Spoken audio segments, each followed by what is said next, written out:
Peace, family. Oh, thank you for your patience so much, family. Thank you for your patience. I guarantee you it will be worth it tonight. Got a brother returning here. I'm about to bring the brother on. Absolute magnificent presentation the brother put forth the last 2 times he was on here. This is gonna be his third presentation, family. This is four. This is the fourth, third, Well, right? well, I was on recently with Blue and Blue right, Pill and and Rod Rod Hayes. Hayes. Yes, sir. Right. Damn, see, man, you part of the family now, man. You part of the family now, man. I'm honored. Oh man. Hey, family. So let's get started. Let me get to a quick commercial for King Simon. Let's get to a quick commercial for King Simon. Let everybody get settled. Be right back. Numerovation with King Simon. Text me now at 347-496-1022. You could also take my course if you want to, but do text me for your sessions at 347-496-1022. You could also get my books on Amazon at Linktree/King Simon the Numerovator. Remember, you can book your session and get it done right now. 347-496-1022. That's 347-496-1022. King Simon the Numerovator. All right. Without further ado, want to welcome back to the platform my brother, Sharif Bey. Yes, sir. Sharif, welcome back, my brother. So, Sharif, just for the people who don't know, you are the National Press Secretary for the Moorish Symbol of America. Yes, sir. It's very similar to like national spokesperson. Yes, sir. Excellent, man. All right, well, let's get this thing started, man. What's on your mind? What you been up to? How's everything going, my brother? Well, first, brother, again, I'm always, we're taught in our organization, we're trained to give credit where credit's due, and to give honor each other. You know what I'm saying? And not empty honors. You know what I mean? Not to patronize people, but to be genuine, right? And so just before we came on, I was telling you, I'm like, brother, you're helping you. And your channel have been very instrumental in personally helping me realize my niche. See what I'm saying? Yeah. You really have. You really have. Some of my members have actually said that. Wow, that's dope. Yes, some of the members of my temple have actually said, they're like, yeah, when Brother Rich saw you and got you on that first time, that was the one. You know what I mean? So I'll forever honor you and respect you for that, brother. Thank you so much. I'm in your debt for that, But before we get started, I just want to say, again, I am the national spokesperson in an official capacity for the Moorish Science Temple of America Incorporated under the leadership of my good brother, Brother R. Jones Bey, and his assistant, Brother A. Hopkins Bey. It's a religious organization. I know how a lot of people feel about religion. I get it. I do. I really, really, really do. Somebody had asked in one of the comments in a previous show that I was on your channel, they said, how can he know so much, but he follows a religion? And I love the question and I answered it. I thanked them for the question. I said, and this is the honest truth, my religious faith is what directs me to what I found. There you go. Yes. Spoken like a man with integrity. Yes, that's sir. Powerful, brother. That is powerful. Yes, sir. I owe it. I've been involved with metaphysical study for a long time. Before there was an internet. So before you could look, you literally had to write people. You know what I'm saying? And do snail mail stuff and then go see them or just do correspondence. I've been involved since then. You know what I mean? And then, I belong to the Moorish Science Temple of America. It's not just a religious or spiritual organization. It's also civic and cultural. So it's cultural heritage. It was really the cultural piece that drew me. Why? Because I want to know more about our people. You see what I'm saying? And so then seeing the religious piece and then, it's like, okay, the founder of the organization saying, and I'm quoting him in 1928, he said, I brought you everything it takes to save a nation. Now take this and save yourself.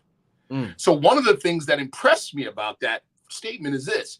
He ain't saying, hey, you Negroes are helpless and stupid and I have to save you.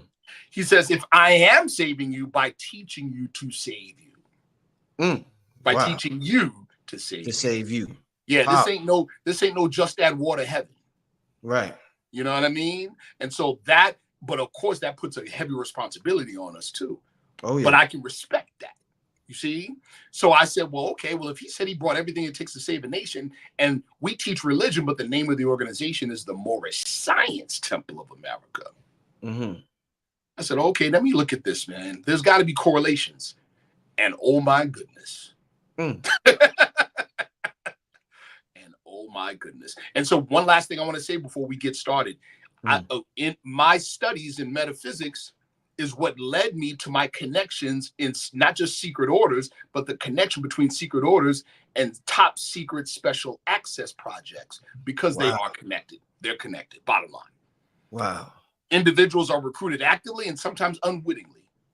Ooh. And a lot of times people in secret and special access projects have people inside certain secret orders because the people in these certain orders are doing certain types of esoteric and occult work that they can apply to technology or use outright. Right. That's what the Stargate project, the CIA Stargate project is. Mm. You see what I'm saying?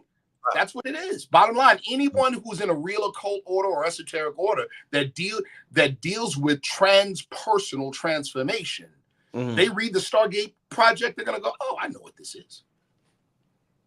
They'll be familiar. You see? So I, in being in touch with these individuals, I know that when it comes to this idea of disclosure, right? Disclosure when the inevitable event happens, when the public hears about all this secret stuff. In religious talk, that's called what? Armageddon and judgment. You see, and the post-disclosure world is called the hereafter from the religious perspective. You see? So you know what one of their number one issues, the whole thing about we can't tell the public, it's because they say, well, it will literally disrupt the narrative. Of course, it'll destroy the narrative, but they won't be able to control people. Right. It'll go crazy. Get it? Right. Yeah. So they said the number one thing is regarding that, brother. What? Is religion as they've taught it will not survive. Wow. So their whole thing is there or could there be a religion that accommodates disclosure and post-disclosure reality? And guess what? The Moorish Science Temple of America. Powerful, my brother. Yes, and I just want to, before we also get started with the presentation tonight, and shout out to everybody in the chat. The brother's getting ready to lay down a powerful presentation. And shout out to Let's Think Podcast. I seen you right before I brought you on the show. I seen Sharif on the podcast just popped up on my screen. And I'm like, oh, this is the brother that was on Red Pill Channel last year. Yes, sir. So shout out to these brothers for doing the great works. Make sure y'all check out these brothers' YouTube channel. It's called Let's Think Podcast. They got some great shows. And the brother Sharif has got a lot of episodes on there. So shout out to those brothers doing their thing. Yes, make sure you support those brothers right there. All brother, right? I just want to say again, for real, I owe you an eternal debt of gratitude, brother. And when I say this is my niche, I am deathly serious about what I'm about to present. Oh man, you know that statement? I'll die on this hill. I'm down. I live to hear confidence. Yes, oh man, that shit feel good to hear a person be confident. Yes, sir. I'm ready. But before we get started, y'all, let me remind the people, family, make sure y'all get your tickets before they sell out. It is going down August 10th and 11th. Guess who's going to be here, family? Sharif Bey's going to be there. Hold on, let me say that one more time. Guess who's going to be there, family? Sharif Bey's going to be there, family. For sure. And I'm thank you, brother. You know, I not only will I be there, right? I'm going to be present. And I'd mentioned this on your show. In one of the presentations, I was talking about, orbitally rearranged monoatomic elements. In other words, monoatomic gold. In other words, AKA the Philosopher's Stone. I just, in fact, I can't show you the number, but you see what that is, right? Yeah. That's a reseller. That's a reseller license. I will have my own brand of authentic white powder gold. And I will be in Atlanta with it at Gathering. Yo, hold up. The white powder gold is going to be in Atlanta. Actual hold fact. up. The white powder gold will be not in Atlanta, in Stonecrest, Georgia. Let me get Stonecrest. Right. That's right. That's right. And and here's the other part too. Not only will I have the product, more importantly, is we have a saying in the More Science of America: it's not the possession of the thing, it's the knowing of its use. So there will be full instruction and ongoing instruction on its use. That's what's needed. Yes, I'm glad you said that. Yes, that is what's needed. Oh shit, yo, this keep getting better and better. Yes, yo, sir. I didn't know he was gonna tell me that. The white powder gold is family. It just keep family. Listen. I'm trying to tell y'all. Listen to what I'm saying. Get your ticket before they sell out. I'm warning y'all. We're at almost 70% capacity. It's only June. It's not until August 10th. It's going to sell out fast, family. Sure. I'm warning y'all, whoever's out there and all over the globe, get your tickets before this thing sell out. The brother will have these products with instructions. And it's good to meet the person because the energetic exchange, it does something when you take the product. It does something. No, you know what I'm saying? Absolutely, brother. Absolutely. And what you said too, again, about the exchange and being in the presence of people. It's important for me to be at this event. And I thank you so much for inviting me. It's important to be at this event because this is the community. And I mean, it's cool. Let's talk like Barack Obama did something very revolutionary with his presidential campaign. He began it online. He began an online campaign, but there was a point of conversion where he had to work it to where people pushed away from their laptop. Got on it, got out their house. And saw each other in person. Facts. It's got to happen, or else you ain't got no movement, people. Indeed. Somebody said, how much y'all tickets there? It's $111 for the entire weekend. $111 for the entire weekend. Do not make this mistake, family. And also got the a community. And I got to talk to you, Sharif, because I want you to chop it up with my community. I got everybody who bought a ticket. I got like my own digital community going on, and they're in there kicking it with each other, learning about each other. And I would love to be a part of that. Yeah. So I'm gonna send you the link. So from time to time you could chime in, kick it with them, let them know different things. Cause the other speakers is gonna be in there also. I'm gonna start sending the links to some of the other speakers. So all of y'all could check in with the people. It's an amazing thing that we got going on in August 10th and 11th. And I'm so thankful for you to be a part of it. And also, before we get started, I want you to tell me one thing before we get started with this presentation, because somebody said, did the price increase? No. That's been the price from the beginning. It doesn't get no better than that. It absolutely does not get any better than that. I'll just say this before you say that, dear brother. Please, people, learn. One of the things our people have to learn, and we are learning, and definitely through your show and through your guidance, brother, the family is learning. Invest in yourself, people. Pay it forward. Yeah. Invest in yourself. Yeah. No facts. Yeah. Facts. I wanna ask you this question. It's not really my question. Okay. A brother wants to know in the audience, you're bringing the white powder gold in Stonecrest, Georgia at the conference August 10th and 11th. They want to know what's white powder gold. And the reason why I want you to explain it, they keep hearing about it. Rod Hayes talks about it. Billy Carson talks about it. They refer to it with the Anunnaki and the elixir of gods and this and that. Blue Pill talks about gold water. So they keep hearing about all this stuff. And they're like, what the hell is this stuff? I know you could break it down so they can really understand. And once again, family, this brother's bringing it in person with instructions and all types of stuff. Stonecrest, Georgia, August 7th, 11th. My brother, what is white powder gold that you're bringing to Georgia? Here it is. I've practiced explaining things that are considered super advanced or technical, scientifically, blah, blah, blah, to people, to the average individual, right? So here we go. You remember in chemistry, right? When you study in chemistry and talks about bonds, molecular and atomic bonds, right? And how the electrons cause the atoms to bond to each other is what determines why water feels wet, why wood feels the way it feels, why metal feels the way it feels, right? Okay, it's how the atoms bond. All right.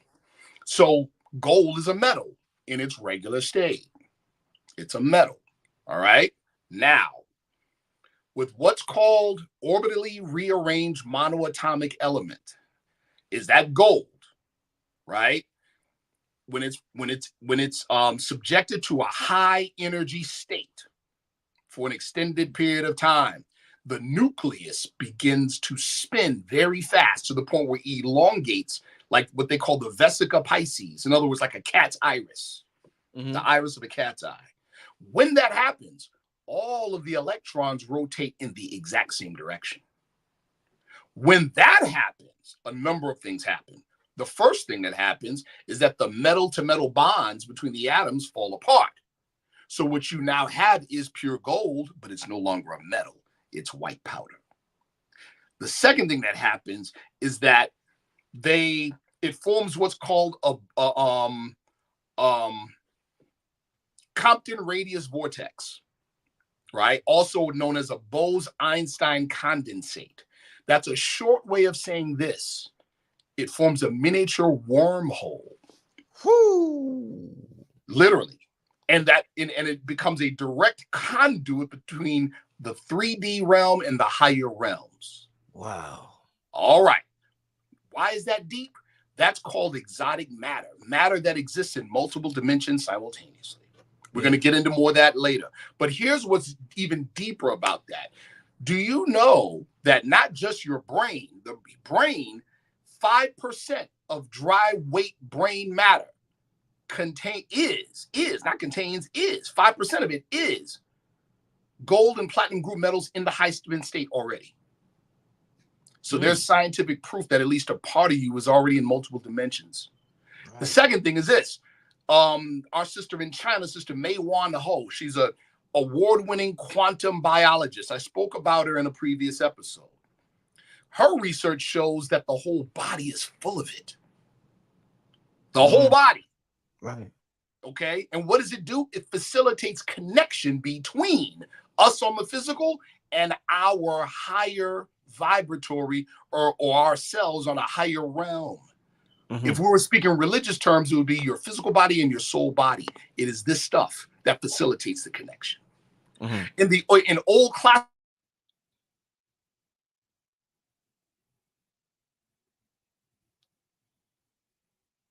Peace, brother. You there? Okay, good. Right, in old classical biology, we thought, I have to say the words we thought, right? That the root of information comes from the DNA, right? Here we go. Mei Wan Ho, Rupert Sheldrake, and other scientists, quantum scientists, have determined that there's not enough energy or information in the DNA to facilitate a lot of the repair and things that go on in the body. Why? Think about it like this. Where does the DNA get its information to repair itself? See that? Okay. So what they in their research have found is that they would, like Rupert Sheldrake calls it, the morphogenic field, right? Mei Wan Ho, who's a quantum biologist, in other words, dealing with the quantum mechanics in living things, but in organic things, she called it the biogenic field. That there is a copy of you in the biogenic field, and that's the information that downloads into the physical to keep you healthy, strong, vibrant, whatever. Oh, shit. Okay, now let's go back. Let's go back to some history, people. We all, whether you went to church or not, you learned about the story of Moses and him leaving Egypt and him going up to Mount Horeb and meeting the God of the burning bush and all that good stuff. Comes down, gets on his mission, goes back to Egypt, saves the Israelites, brings them back out, right? Into the wilderness. At one point, he goes back up on the mountain. The Israelites are like, yo, he ain't gonna come back. What we gonna do? And Aaron makes a golden calf, and they worship the golden calf. And then Moses comes back off the mountain, gets mad that they're worshiping the golden calf. And here's the kicker, people. What does he do? They say he breaks down the golden calf, burns it. I have to put that in quotes. Strews it over the water and makes them drink it. Okay. Sir Flinders Petrie, a European, basically a real-life Indiana Jones in the turn of the century. You can look him up. Sir Flinders Petrie did an excavation of the Mount, it's called Khatem al-Sarabit now. That's the old Mount Horeb. Guess what he found? In other words, that's the mountain that allegedly Moses was on. Guess what he found up there? An old Egyptian-style temple dedicated to the goddess Hathor. What is Hathor's symbol? The golden calf. Ooh. Hold on. In that temple, when they did the excavation, what did they find? These huge vats of what they thought was white ash. They later found out, guess what it was? That temple was a manufacturing plant for white powder gold. Wow. That's the manna, people. Damn. That's the manna. Yes. Shit, man. Come on. What were they? And now there's other research. I'm sure some of you have figured this out already or seen it somewhere before. Moses' connection from Egypt in Egyptian history. What was it? Does anyone know? Akhenaten, people. Right. Okay. So there you go. You see, and for those of you that study Noble Drew Ali, the Moorish Science Temple of America, right? The late Lawrence Gardner, which is how I came across white powder gold in my research. Lawrence Gardner was the historiographer royal of the Dragon Court Knights Templar. And I don't mean Knights Templar Freemasons. I mean the Knights Templar Order. These are the guys that keep the records, the genealogical records from ancient time. You understand? Yeah. They keep the records. He's the guy, among others, that can tell you who Jesus's brothers were, the historical Jesus, who his brothers were, who his wife was, how many children they had. You understand? Right. All right. So he, in his research, that's how I heard about the white powder gold. So he said he was talking about the apocryphal books, the book of Jasher and the book of Jubilees. These are books that the Roman Catholic Church said, "Nah, we ain't putting these in the Bible." Right? Well, guess what? It gives the identities of the title of the Hebrew God named El Shaddai. That's the God of the Lord of the burning bush, the God, quote unquote, that Moses met on the mountain. Well, guess who it was? The book of Jasher tells us who El Shaddai was. El Shaddai was Moses's father-in-law, Lord Jethro, the Midian sheik from the plains of Moab. Oh man, you going there tonight? This is real. You going there tonight? Oh, we ain't even got to the slides yet. You see what I'm saying? But yes, this is some real stuff. So, and again, I've said this before on your show before, cutting edge technology, stuff that's hidden today. That's, in other words, that's still undisclosed, is really ancient technology. Right. It's ancient. Yes. Okay. This is the theme. This is the narrative of this whole thing. Hey, Sharif, let me ask you this before, and then I could talk to you. I mean, shit, man, we could just talk for hours and hours and hours and hours, Yes, and days and weeks, man. You're oh man, this brother. I told him when I talked to him on the phone first. This brother's unique in that he's way beyond a YouTube, Instagram, TikTok scholar. Like he's deep in these books, family, and in the organizations. So he's privy to information that majority of the world is not. I want to ask you this. Yes. What is the difference between because one organization, when I hear members talk from these organizations, they be dropping some shit. Yes, so I want to know, what is the difference between the Rosicrucians and the Knights Templar? What's the difference? Okay. Well, one of the things, let's take Knights Templar and let's take Rosicrucians. The biggest difference between the two is just time frame. Okay. So we're talking about a body of knowledge that passes from one group to another group to another group to another group. And each time it passes to a group, they may call themselves something different because of time, climb, nations, whatever. Right? All right. So the Knights Templar, first and foremost, what were they? They're Christian crusaders to protect, set to protect. They worked for the Pope and they worked for the Vatican. Right? And we know during the medieval era, who were they at war with? Our people. That's who they were at war with. When you look at the movie The Kingdom of Heaven, that actually took place. Mm-hmm. You understand? That took place. Balian, you know, and who was the star of the show, you know, that all took place.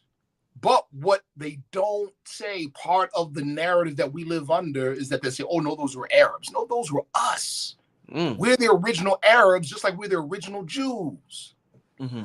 Okay, that being said, this is what took place between the Templars and our forefathers. While on the surface there was fighting and conflict, there was under the surface a cross-pollination of information. And in short, brother, we initiated them. This is the truth. In short, we initiated them. But the initiation comes with obligation. They learned some things, and those things automatically made them very, very rich and wealthy, which is why the Catholic Church and the Vatican got at them. Because the Vatican got jealous and fearful of their power and their finance. That is where we get the whole Friday the 13th thing. Why? Because that was when they captured the Grand Master of the Templars, Jacques de Molay. That's when they captured him, and they tortured him. The Inquisition captured him, tortured him, and then finally burned him at the stake on Friday the 13th. All right. The institution of Freemasonry from the European standpoint, the institution of Freemasonry came from the Templars. Now, as it relates to Rosicrucianism, right? I'm going to give everybody a very simple analogy. Santeria is what, people? Is it Roman Catholicism? No. It is West African spirituality disguised under Roman Catholicism. Rosicrucianism is the science, the spiritual science of our forefathers disguised under Christian motifs. Damn. That's it. Boom. The head of the legendary founder of the Rosicrucian order, Christian Rosencreutz, learned in Fez, Morocco, and Damascus and Egypt. That's where he learned. That's their history. Love it, man. Wow. Y'all hear that, man? We have to learn to recognize our stuff. Right. We've been taught to despise our own face. Yeah. See? We've been taught to despise our own stuff. Man, I'm glad you broke that down. I've been wondering that because I'm like, I resonate with the Rosicrucian and the shit that they be kicking when they be up there talking. I'd be like, damn, these dudes is sharp with this information. I'm gonna give another analogy, right? In your neighborhood, there was always that cool, pale, quote unquote white boy, right? Why do we call him cool? Because he really wasn't acting. He was really that guy. Because all he did was grow up around us, right? You know what I'm talking about? Yeah. Oh yeah. There you go. And so, bro, that's what Rosicrucianism is. Excellent. Glad you broke it down like that. It looks a particular way, but it feels like home. Yeah.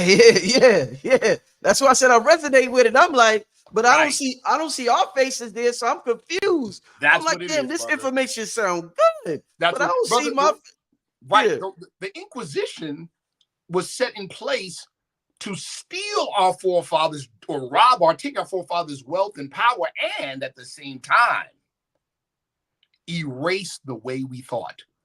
It was terrorism. It was to terrorize us out of our thinking, our narrative, the old world narrative. That is why they went after the Merovingians, the Roman Catholic Church. That's why they went after basically the offspring of Jesus and the family of Jesus. That's why they went after them. This is part of their history, right? That's why they went after the Gnostics, of which the Rosicrucians are part of. That's why they went after them, because it was to kill our way of thinking. Real quick question: Do you believe in reincarnation? Like we have multiple incarnations? Our forefathers believed it. Our forefathers believed it. Okay, absolutely. Do you think the man we call Jesus is reincarnated right here on this planet at this time? Absolutely. Okay, hold on. Listen, I'll put it like this. Do I believe that he in the physical is reincarnated? It's possible. Yeah. It's possible. Yeah. But did he did he return? Yeah, he returned. Hold on. You want to know the real listen. You want to know the real one of the real reasons why the Middle East, the so-called Middle East, is in so much conflict and has been since the medieval era? You want to know why? What? Tell you why. You just brought up the whole reincarnation demonstration, right? Yeah. In the More Science Still of America, we have a question in our questionnaire, right? Did Jesus say he would return to conquer him? In other words, conquer Satan. We say yes. The next question, what is the name of the person into whom Jesus was first reincarnated? Answer, Prophet Muhammad the Conqueror. See? Mm-hmm. The war between the crescent and the cross is a war of narratives and who controls the narrative. What do you think our people would do if they knew that the historical Muhammad of 1400 years ago was the reincarnation of Jesus? You don't got to believe it. Just follow the bouncing ball. Mm-hmm. That's all. Just do a what if. What if that was true? You know who you can ask? Who? Let me tell you who you can ask. You can ask, what is his name? I'm getting old. He just had to go to jail. He was the head of Breitbart and Steve Bannon. Steve Bannon was the strategist for Trump. Right. There's a book called The Devil's Bargain. Donald Trump, Steve Bannon, and the Storming of the White House. Get the book. In the book, it talks about Steve Bannon's education. Says it was a Benedictine education with a basis in Western civilization from the Roman Catholic perspective. Guess what he said? We learned that we saved the world. We saved the world when we defeated the Moors. That's what it says. That's what it say? Bro, I'll send you a page out the book, bro. It don't say that word, though, when we defeated the world. Brother, it literally says that. It say that? And it says Steve Bannon got this education, but he took it a step further. His whole thing was we need to identify the threat. In other words, my whole point is in 2024, those people are still operating from that narrative. Don't gotta believe that we're the descendants of Moroccans born in America. They do. Damn, man. See? You gotta believe it. They do, and that's how they moving. They're moving like that. This dude just dropped a mega bomb, y'all. See? We ain't even start yet. I feel sorry for whoever's not here right now. See that? Oh man, let's get this started because man, listen, let's do it. Yes, sir. I got a line of. I just came up with like 20 different questions. We could be at 5 in the morning, brother. But listen, this is why, family, do not miss this conference. Right. Sharif Bey is going to be there with the white powdered gold instructions, and who knows what else the brother's going to be there with. The brother's I'm coming with gifts. The brother is coming with gifts. If you would like to meet this brother along with the gifts, the white powdered gold, family, the link is pinned at the top of the chat. Let me share the link again. Once again, family, do not wait. These tickets are going. I'm warning everybody. Don't be mad at me. Don't come to the door and get mad when there's no tickets. I will let everybody know when it sells out. But listen, we're at about 70% capacity right now, family. Do not wait. Get your ticket now, family. The link is at the top of the chat. I just shared it. Make sure you're there, family. With that being said, wow, what an intro. Yes, sir. Whoa, what an intro. This dude been on fire all year. I gotta ask, where's our numerologist? I gotta ask him what's your numbers for this year, man. What the hell's going on with you this year, man? I'm a 9, brother. I'm a 9 and an 11. Yeah, for the numerologist. Man, oh man. Wow, that was a bomb you dropped, man. All right, let's get this thing started, Sharif. Let's get this thing. Sir, let's go. But I love the title you gave. I can't take credit for the title. The God equation. The God equation. Come on, bro. Let's put this on. The God equation. The quantum operator, people. It is good. Yeah. The quantum operator. We talked about that before. We're going to talk about it again. What the quantum operator is. Bioenergetics and the old-time religion. Before we even go into the first slide, let me just say this. People have heard of Kabbalah. They've heard of these, these other esoteric traditions. Most of, when I say most, I'm talking about accessibility. 90% of these things, people can only access the philosophical aspects of it. They are not able to access the operative aspect. Why? Because many of the people in possession of these things hide it even from their own people. There's a European by the name of Albert Schutz who wrote a book back in the early 80s. The book is called Call Adonai, and it is literally a book on the operative side of Kabbalah. But he tells himself in his book that he couldn't get it from his own countrymen. His own countrymen would not share the operative side of Kabbalah with him. So he had to think about it and go, wow, why are they so secretive? Well, because the quote unquote Jews were persecuted. Okay, fine. When was there a time when they were not so persecuted? Guess what he came up with? What he knew from his own history. When they were under the authority and government of the Moors. So guess where he went? He went to get the operative Kabbalah. It wasn't no Jews. He went to Istanbul, Turkey, and got with the Bektashi Sufi order. That's where he got it. See? Damn, brother. Okay. Word is bond. That's where he got it. You see what I'm saying? So, and I'm saying all that to say this, people. All of the operative, secret, so-called occult stuff is human bioenergetic systems. That's what it is. Mm-hmm. All of it. Let's go. Next slide. All right. This is a definition of bioenergetics, people. Bioenergetics is the study of the transformation of energy in living organisms.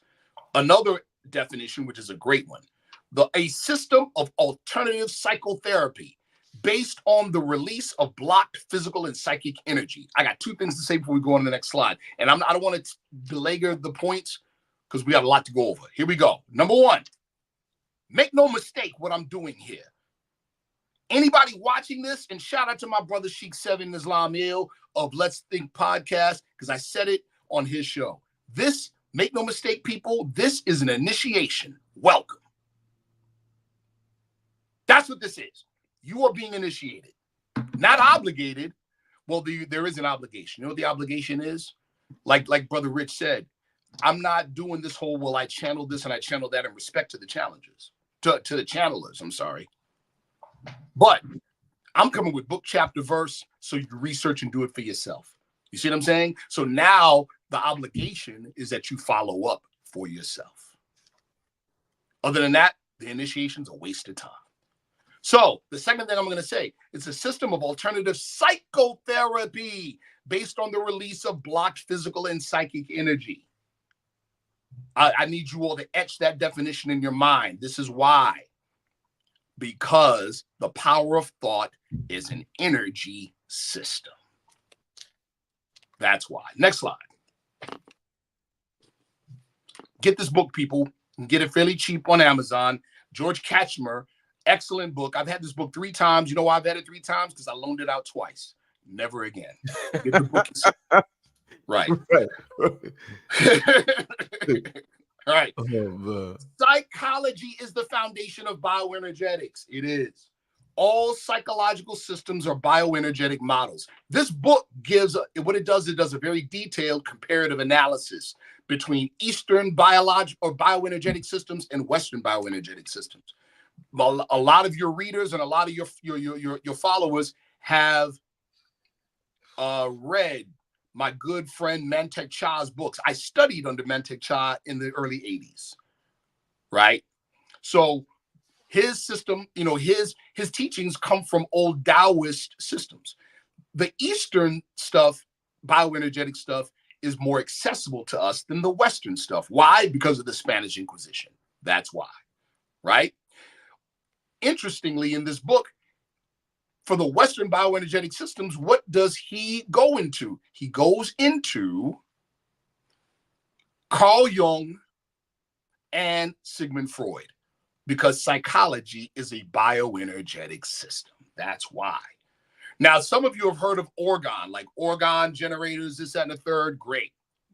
How many of you have done the research to know the origin of the word? You'll find a man by the name of Wilhelm Reich.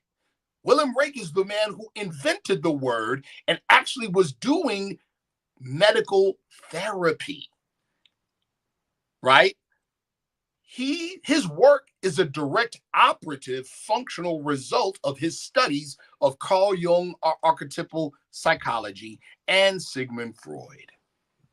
He literally developed a bioenergetic medical system based on orgone from studying those psychological models. So this is important. All right, next point, not the next slide. Directed consciousness leads and guides bioenergy. That is a standard across the board. Again, like I said, this is an initiation, people, because what I'm doing is giving you the mechanics, okay? The mechanics. Yes, he was in New York City. That's right. That's right. I'm giving you the mechanics of, rather, minus the culture, minus the, you understand? Why? So when you recognize the mechanics, you can see it in whatever system it is, okay? Consciousness is a bioenergy source. It is. How many of you have ever done exercise? Follow me. How many of you done exercise, like real exercise, and you were at a point where you were smoked. You felt like you were about to throw up. Your body's about to give out. And somebody was coaching you and they were barking in your ear and they said, give me one more. And one more came out, didn't it? Yes, sir. Yes. But your body was smoked. Where did the energy come from? See my point? See my point? I could do 100. I said this on a previous show. I do 100 push-ups. I do 100 push-ups every morning. I do 100 push-ups. Okay.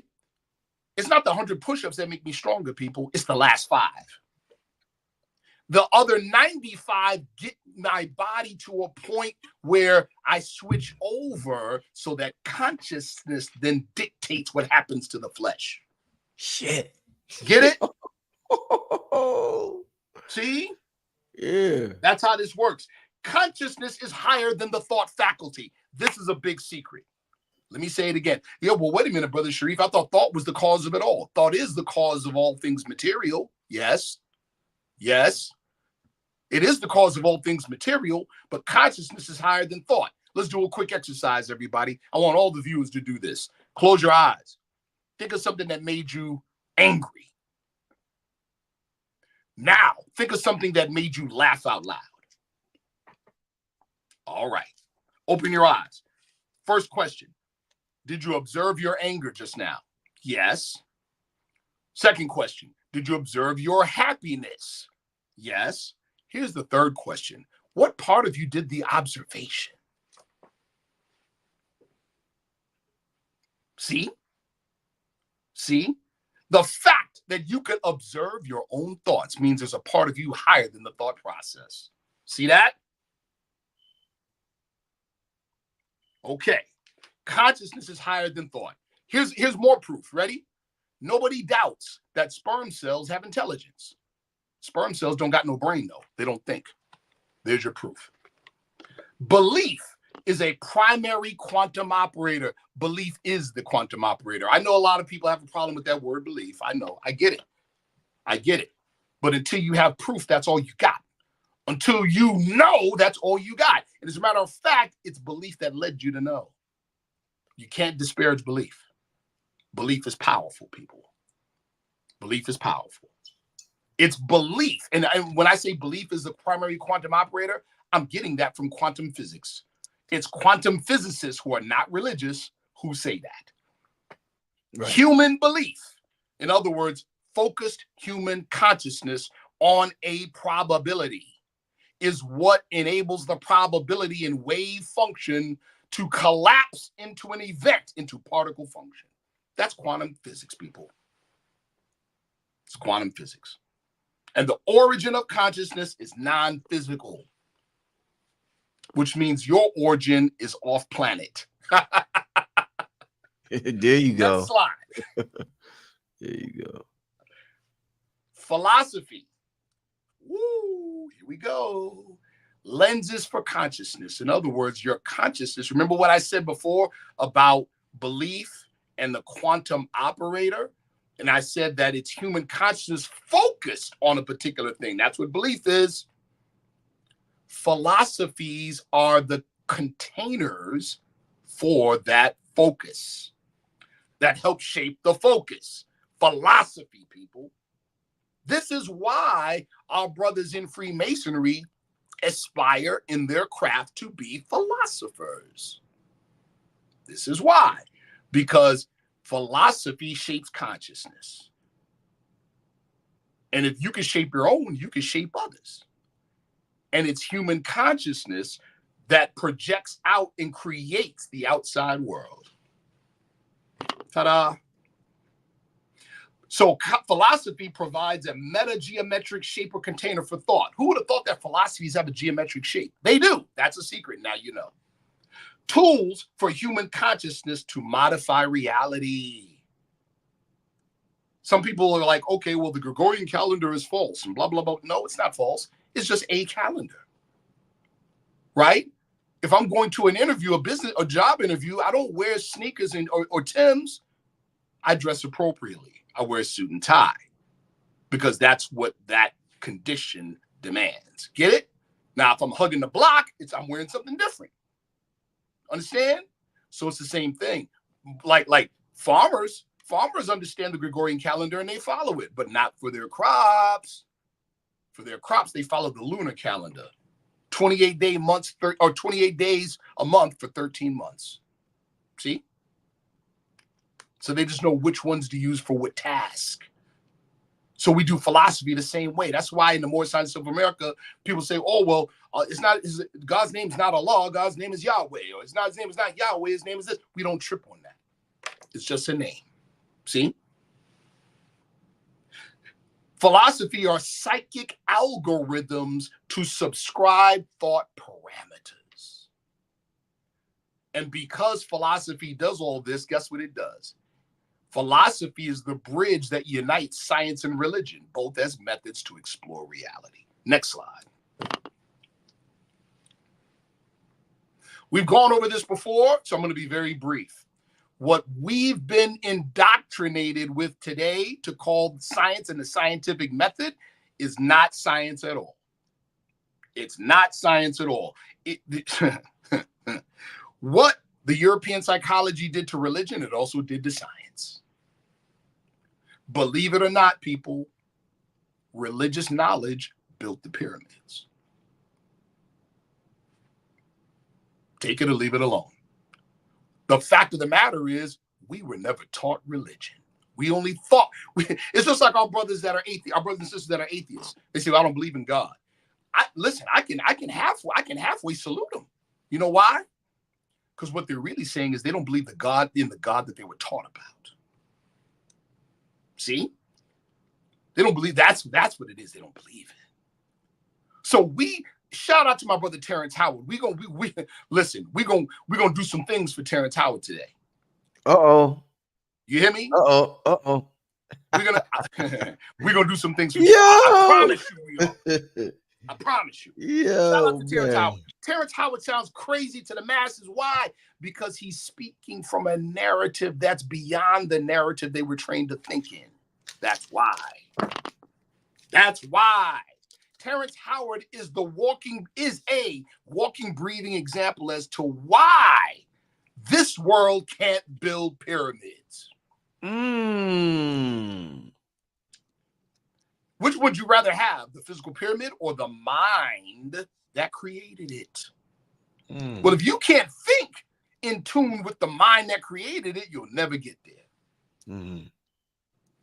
See? Terrence Howard's frame of thinking is beyond the present narrative. And when I say narrative, you can substitute that with world. It's beyond the narrative, the present narrative that governs the world today. That's the problem. See? So what we've been taught that science is, in other words, if you can't touch, taste, hear, smell, or feel it, it's not scientific. What did we just show in the previous slide? Consciousness isn't physical. How about that? So is it spooky? Absolutely not. It's actually more real than your flesh is. See? Science, the way science has been, is the way we've been indoctrinated into what science they want us to believe science is today, denies your immortality. It denies your divinity. Okay? Scientism is what it is, and scientism ain't science. It's bad philosophy. That's what it is. What we're dealing with is not science versus religion. We're dealing with scientism versus religion. And what does it seek to do?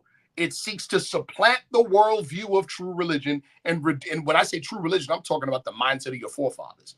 And reduce that to mere ethics without a claim over the nature of reality. In other words, it's colonization of science. Next slide.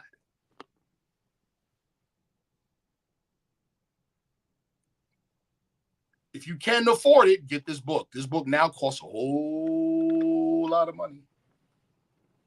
From particles of matter to field physics, from Newtonian physics to quantum physics. In other words, how Western science was dragged kicking and screaming to the fact that they were just catching up to our ancient forefathers.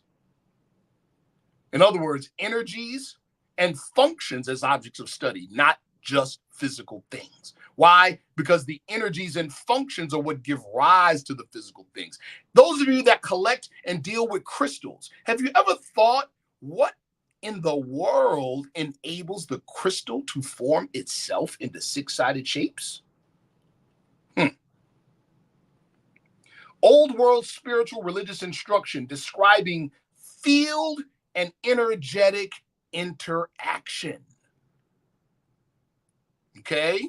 In other words, what are we doing right now in our present stage of this initiation, people? We're going from particle to wave function. That's what we're doing. But that's why I'm taking your mind right now. From objects to process. Because it's process that gives objects their meaning. See? Now, here we go. It's starting to get interesting now. The ancient Aramaic languages, Arabic, Akkadian, Hebrew, etc. Those Aramaic letter systems, guess what they are, people? You listen, pat yourself on the back real quick. All of you. You know why? What you're really doing is patting your forefathers back and say, man, these were some smart dudes, man. Our forefathers and mothers were so brilliant. Now you realize why they had to get their brains. They had to kill them and erase that brilliance, or try to erase that brilliance out of their brain, out of our brain. Old Aramaic letter systems are visual representations of quantum energetic configurations. Next slide. Don't believe me? Let the European tell you. Get this book by Stan Tenen, The Alphabet That Changed the World. How Genesis preserves a science of consciousness in geometry and gesture. You want to do some subsequent study, look up an organization called the Meru Foundation, MERU. Let's get into the slide. Old-time religion. Ancient religious text as, guess what, people? Quantum mechanical formulas. Aramaic letters as quantum energetic schema or processes. What do these letters do? Capture and communicate the geometries of creative energies and forces. They isolate the line uniting divinity and matter. In other words, the singularity with wholeness. The letters represent microcosmic and macrocosmic movement. And remember, in a previous show, I gave you all another secret, a secret triangle. Energy equals information. The presence of information equals the presence of intelligence. Those of you that work with spirits, truly work with spirits, know exactly what I'm talking about. Old religious texts were simultaneously a storyline for the profane, in other words, the uninitiated, and a manual of creation for the priesthood. Don't believe me? Want an example? I'm going to give you an example in the next slide. The letters are simultaneous. This one here, if you got any, if we have viewing any Freemasons, any initiated Freemasons, they're going to like this one. The letters are simultaneously visual, tactile, and audible. In Freemasonry, we call it what? Signs, grips, and words. The letters, numbers are visible, audible, and tactile shadows of living, intelligent processes. Next slide. Y'all good? Brother Rich, ask the audience. They all right? They good? Oh, yeah, they loving it. They loving it. Let us know in the chat if y'all good. But go ahead, brother. Yeah, yes, sir. Thank you. Do me a favor, people. If you haven't been doing it already, take screenshots of the slides. Especially take screenshots of this slide. Take a screenshot. Y'all have seen this symbol before, especially members of the Moorish Science Symbol of America or students of Prophet Noble Drew Ali. But do you understand what it's, some of the things that it's conveying? Y'all caught what I just said earlier about the letters, right? Right now, specifically, we're dealing with Arabic. The manifest world is perceptual. We've said this before. We've given an example of it before, right? We talk about, like, if you see colors, colors are only interpreted inside your head, right? If you're looking at something red, it's not red outside, it's red inside. It's red inside your head. So literally, the outside world is your unfolding perception. That's just the truth. It's scary, but it's exciting. Perception is the unfolding of human consciousness. Thus, perception is power. Initiation, like what we're going through now, is nothing but the expansion of your perception.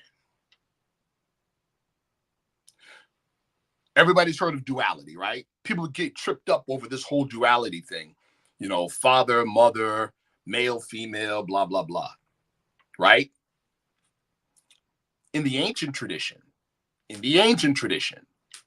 duality is an illusion. It's not duality. It's polarity. That's what it is. It's polarity presenting itself as duality. When you pick up a penny, nobody says, oh, he got a head and a tail. They say they got a penny. One side of the penny's heads and one side of the penny's tails. Get it? So what is the true duality or polarity expressing itself as duality? In the Moorish Science Symbol of America, in the teachings of Drew Ali, he uses these words: force and power, truth and falsehood. What do we mean? Here we go. If your hand is in front of a light next to a wall, it casts a shadow on the wall. The shadow cannot exist without the hand, but the hand can definitely exist without the shadow. In this analogy, the hand is force. The hand is truth. The shadow is power. The shadow is falsehood. So we don't moralize it. It's not a good or bad thing. It's one is the real thing, and one is a projection from the real thing. Get it? Do you realize that your human flesh is a projection? Guess what quantum physicists, which we're going to show later, quantum physicists now agree with that. They say anything in the three-dimensional world is a shadow of higher dimensional processes. They actually say that now. All right. Duality, which is the initial movement, the initial primordial movement, okay, where polarity expresses itself as duality. Then it doubles. So now you have four temperaments: light, dark, lighter, darker. That's what you have. And then those four temperaments form four directions. All right? And then those 4 directions. Oh, hold on. Let me back up. Oh, no. It's on the slide under the circle 7 symbol. Undifferentiated matter. Let me stop right there. What do you mean by undifferentiated matter? Everybody remembers Genesis. Genesis 1 in the Bible. It says, in the beginning, God created the heavens and the earth. But then there's a very curious verse. Verse 2. The earth was without form and void. What does that mean? I just told you. It means that the darkness, the so-called emptiness, wasn't empty. It was unformed virgin matter, like virgin mother. Get it? Unformed, undifferentiated matter. Remember what we said about these letters? What are they? Energy processes. And anytime you see energy, it's a sign of the presence of what, people? Intelligence. Our forefathers knew this. When Pythagoras learned mathematics in Egypt, and they call it Pythagorean mathematics, do you know what one of the key things about that mathematics is? One of the key principles? That the numbers are living things. You hear me? The numbers are living things because they're energies. All right. So undifferentiated matter, right? In the form of these letters, they're called in the Arabic al-Johar, which means the jewels. These jewels are self-conscious. And what they did with the temperaments is that this undifferentiated matter began to organize itself in these 4 corners. 7 letters to each corner. See?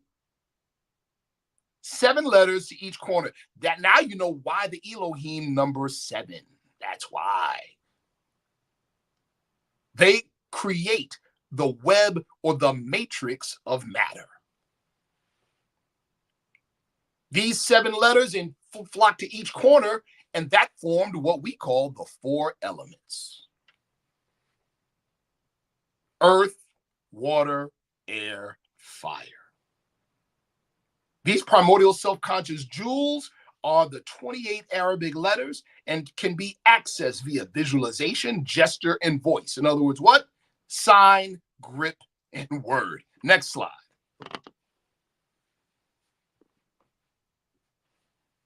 Take a screenshot, people. These letters are living intelligences. I already said that, but guess what they do? Remember what I said earlier? They link the microcosm to the macrocosm. 7 letters for each of the 4 corners of the world. 4 letters for each of the 7 planetary spheres. Each one of these 4 letters for each sphere represents one of the 4 elements. Okay? Each make up, or the 4 letters make up each of the 7 ether planes or planetary spheres. Notice I didn't say physical. I didn't say physical planet. I said planetary spheres. We're going to get into why I said it that way.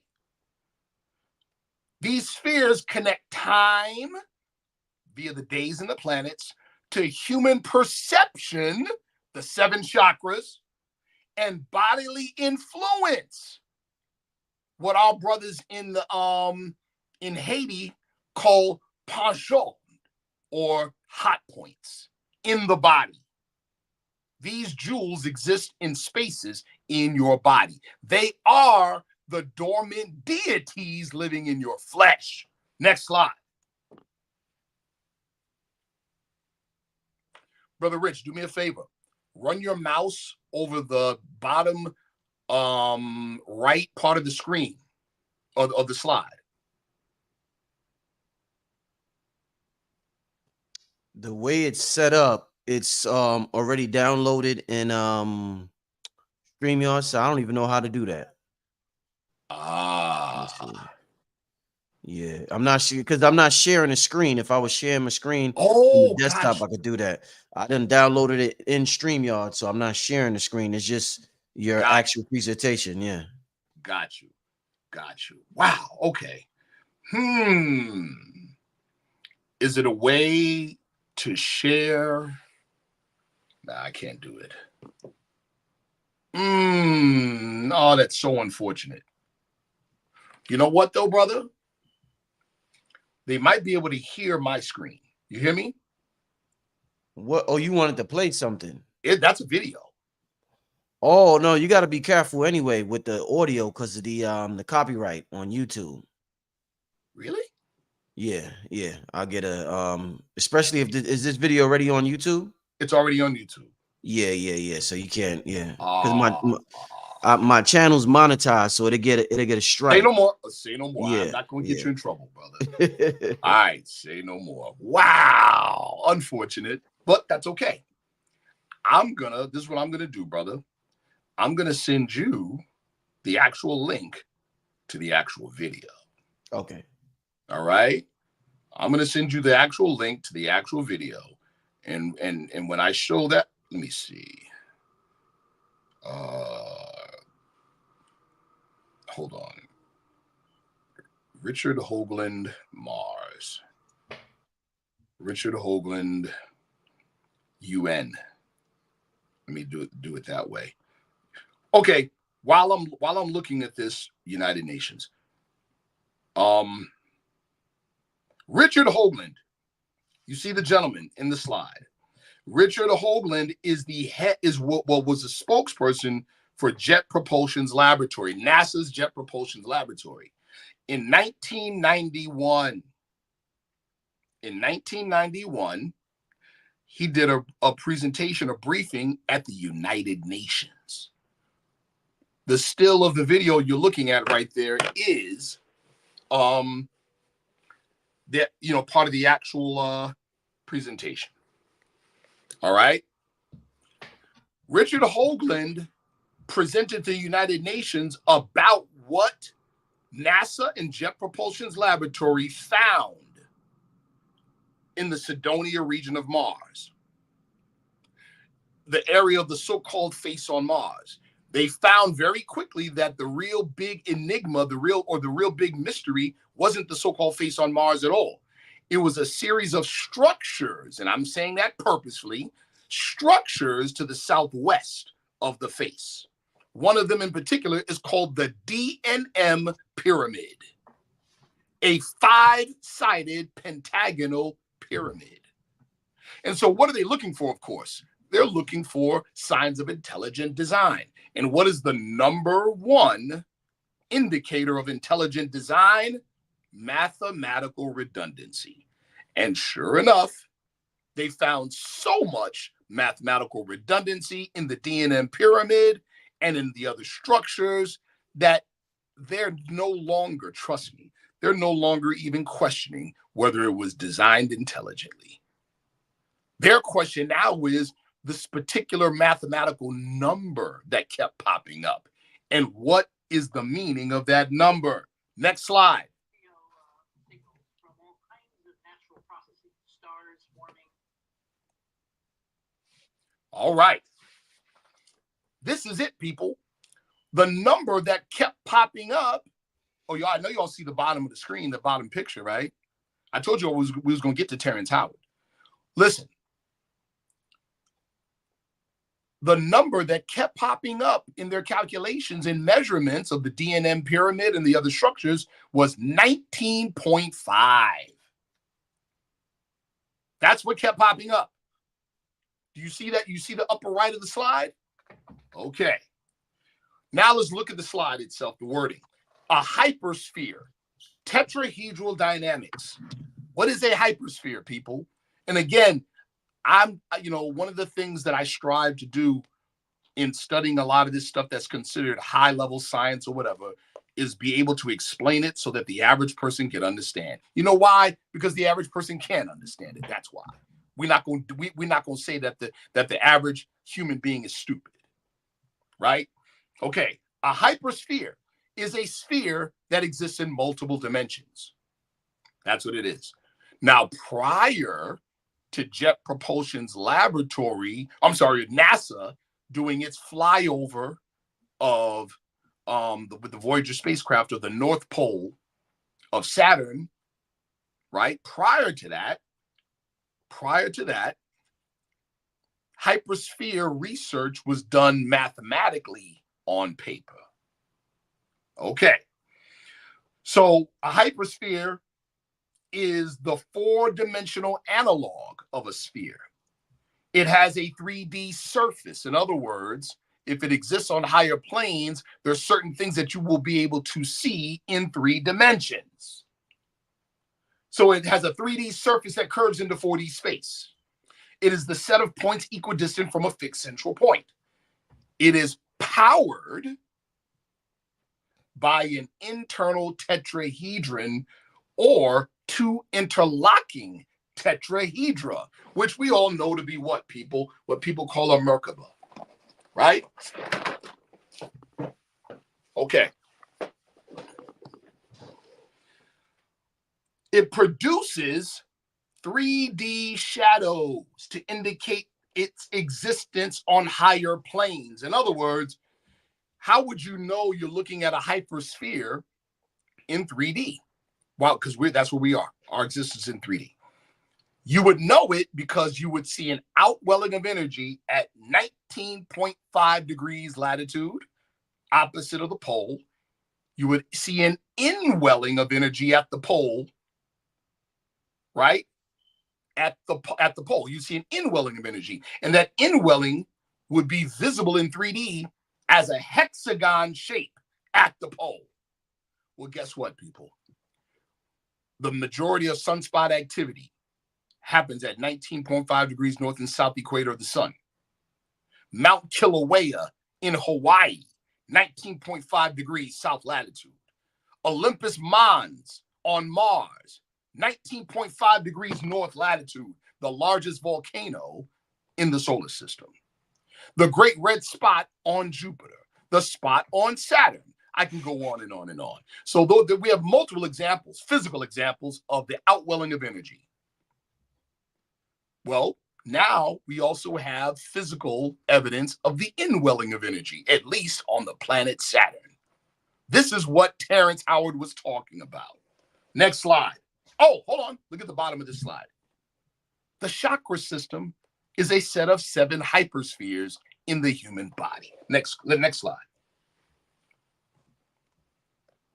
I am so upset that I cannot show these videos. I am so upset that I can't show these videos. But that's okay. You all saw them or saw one of them.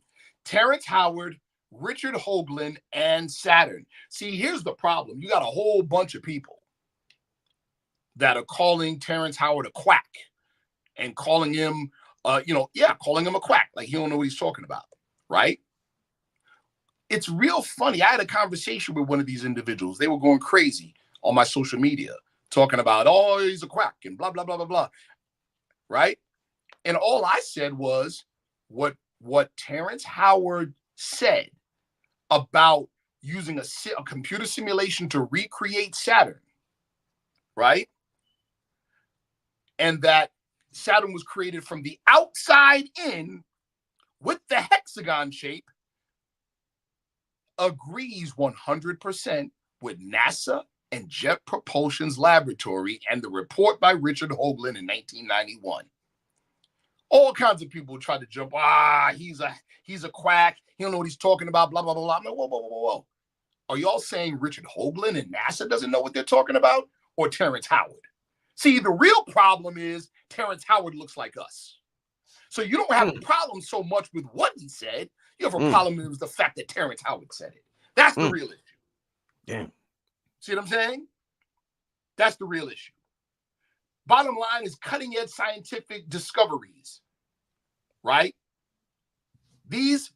What he spoke to were cutting edge scientific discoveries that are simultaneously in line with special access programs and ancient technology. He presented solid evidence of the reality and the function of hyperspheres on the macro level. In other words, remember what I said before about planetary spheres?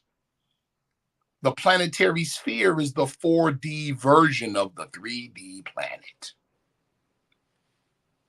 See? Do you realize that the planet Saturn and your crown chakra are And connected? Saturn in the crown.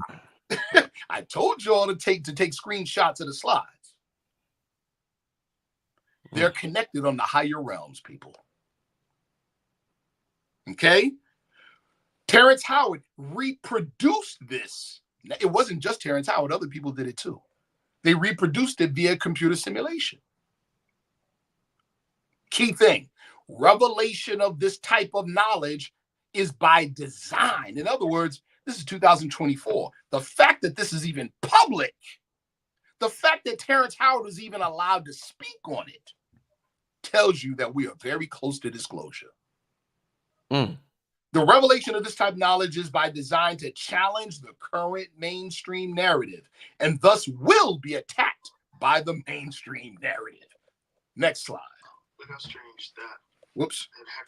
There we go. All right. In the Arabic, this word is called al-nafas.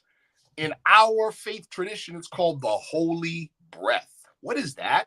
Uh-oh. It is in the old tradition, using those words, the vibratory steam is the means by which human beings have and may obtain dominion.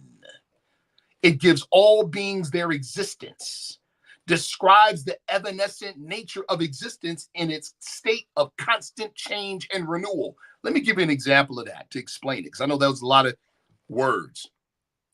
In your house, your walls are not moving. Hopefully, they're not moving. But the electricity is moving, isn't it? What if the electricity stood still? That's called a short.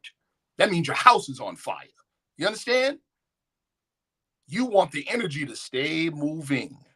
So remember we talked before about going from objects with our thought to processes.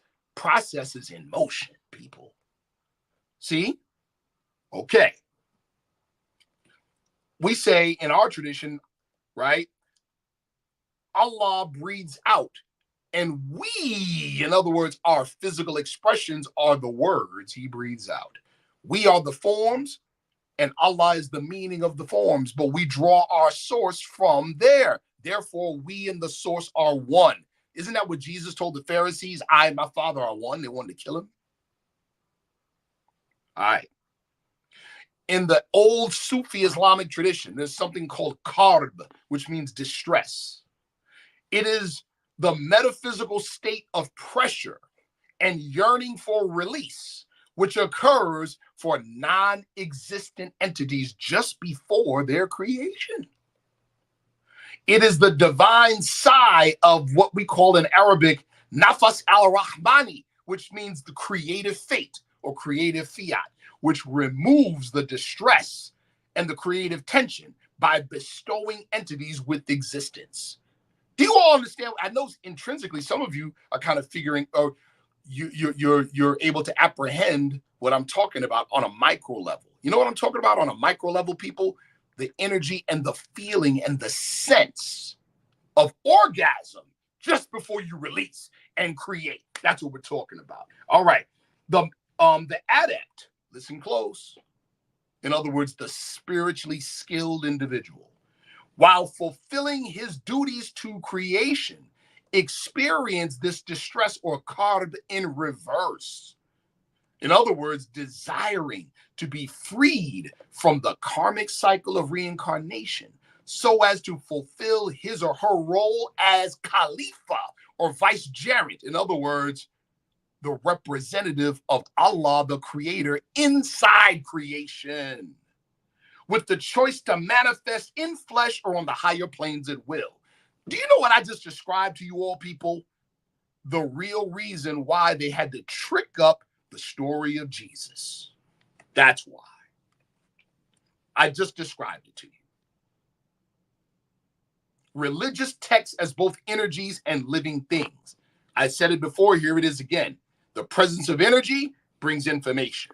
We all have experienced this before. You go into a room and the whole energy changes, or somebody else comes in the room and the energy changes. And you can read the energy. Well, the fact that you can read the energy means that there's information in the energy. See that? And the presence of information signals what? the presence of intelligence. Prophet Noble Drew Ali said it this way: every word I speak is spirit, and you Moors better take heed. Next slide. Application. See, all this stuff may sound good, and I've shown references, and I've all this stuff, sure. But if it's not practical, it's not real. Or if it's, I take that back. If it's not practical to you, it's not useful to you. Elements as energies and qualities of energy or intelligences. Elements as directions, functions of energy and intelligences. These energetic movements form the foundation of the matrix of manifestation. In other words, the material world. The material world has 7 levels of density. The physical world is the densest. Meaning, guess what, people? The physical world that we understand as the physical world is not the only thing physical. It's just the one that we can see and access the easiest. All right. In the Moorish Science Temple of America, we learned that these elements are guided by spirits. In other words, living things. So fire has a living spirit. Air has a living spirit. Water has a living spirit. Earth has a living spirit. The Western esoteric tradition gives these spirits names: gnomes, undines, sylphs, salamanders. These movements are under the control of any thinking thing. These movements are controlled via thought and breath. All right. I said I was going to give you guys an application. Here we go. And this is a real world application. Real world. When the COVID epidemic first hit, and if any of you, I'm going to apologize in advance because I'm not being callous. So I'm going to apologize in advance if any of you had loved ones or family that passed from the COVID, from the COVID epidemic, either from the vaccine or the disease itself, which is, the vaccine is the disease. Anyway, we call a cold, but it's not really cold. A cold is an upper respiratory infection. Well, energetically, look at the slide. Energetically, an infection is dampness. Dampness is the earth element, earth and water element. Which direction does dampness go? In and down. If you have upper respiratory, if you got dampness in the upper part of your torso, that's an infection. That's fluid in your lungs. Get it? All right. COVID is extreme dampness energetically. Extreme. So remember at the beginning of the COVID epidemic, people primarily presented with what? Upper respiratory distress. Right? Okay. They had what? Crazy fevers. So what were the doctors initially doing? Oh, let's get rid of the fever. Let's give them ibuprofen. What happened? Many people died quicker because they had the ibuprofen. The doctors didn't quite understand why, but they understood to stop giving people ibuprofen. So they stopped. Then, shortly after, we predicted it, by the way, shortly after, people were presenting as positive for COVID, but they didn't have upper respiratory distress. So doctors initially told them, oh, you're asymptomatic. You're fine. Go home. They went home and dropped dead. Or they went home and had organ failure. Or they went home and, you see what I'm saying? Why? Why, people? Here's why. Or then worse, back in the hospital, they would draw blood and they say, wow, your blood is oxygen deficient. Notice what I said. Your blood is oxygen deficient. Right? So they automatically assumed, oh, your lungs aren't getting enough oxygen. What did they do? Put them on the respirator, and they died. Why? I'm about to give you the answer based on this diagram that you see on the chart. Those that presented without upper respiratory illness, the infection was still there, but remember, energetically, it's dampness. What is the function of the lungs? To oxygenate the blood.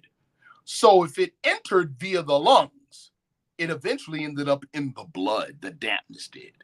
But when the dampness ends up in the blood, it inhibits the blood's ability to oxygenate the organs. Hence, necrosis, sepsis, organ failure. See that? When they drew the blood, a lot of times the blood was coagulated to the point of it was almost like jello because of the extreme dampness in the blood. See? Okay, Brother Sharif, we get that. What, according to this chart, would be a remedy? Anything that would cause upward movement and outward movement. Anything that would cause heat and dryness to transform the dampness. There you go. Now you know why they gave the ibuprofen and it killed people quicker, because it allowed the dampness to take root faster. The fevers were your body's attempt to create what? Heat and dryness. To drive the infection or the pathogen up and out to the extremities of the body. If anyone is interested, especially if you are a doctor or a healthcare practitioner that's familiar with bioenergetics, in other words, acupuncture, for instance, we wrote, or my colleague who was treating patients, hundreds of patients at the early onset of COVID. He's classically trained. He's trained in China, right? One of the first people he treated with COVID, she was 2 days away from being Sharif, let's Yes, sir. move past the whole COVID thing, because they will strike the video.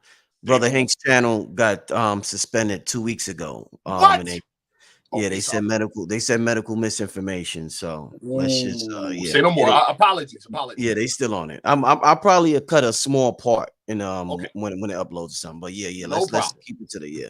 Okay, say no more. Next slide, bro. Right. Sorry. Apologies. Last slide. Conclusions. Thought is encompassed by a geometric schema. In other words, philosophies shape thought, and it shapes it in a geometric shape. Philosophies have varying geometric structures. Thought applied to a particular philosophy acquires the geometry of the philosophy. Thus, philosophy shapes reality via the engine of human consciousness.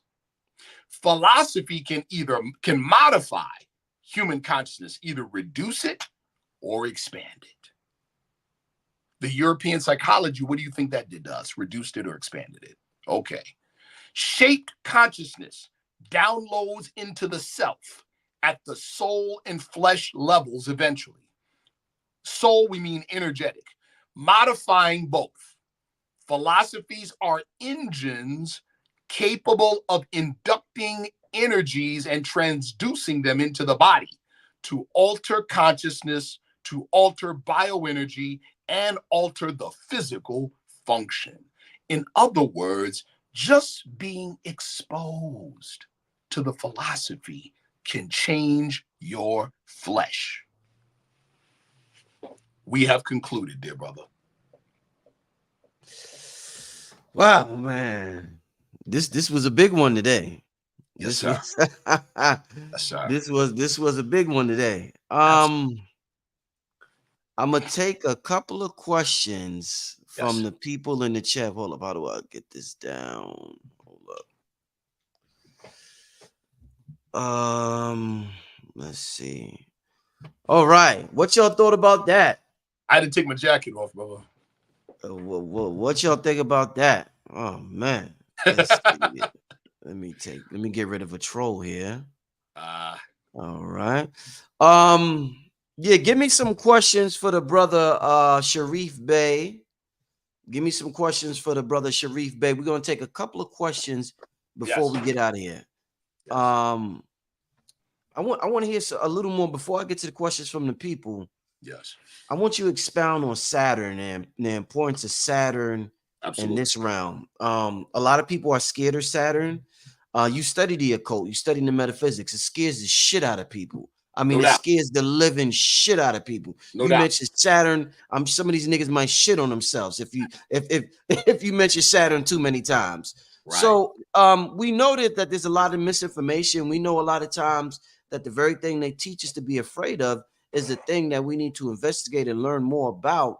So considering what you said and Terrence said about Saturn, Yes. and how important is it to talk to me about its connection to this realm, and what type of relationship should we have with this energy that we call Saturnian energy?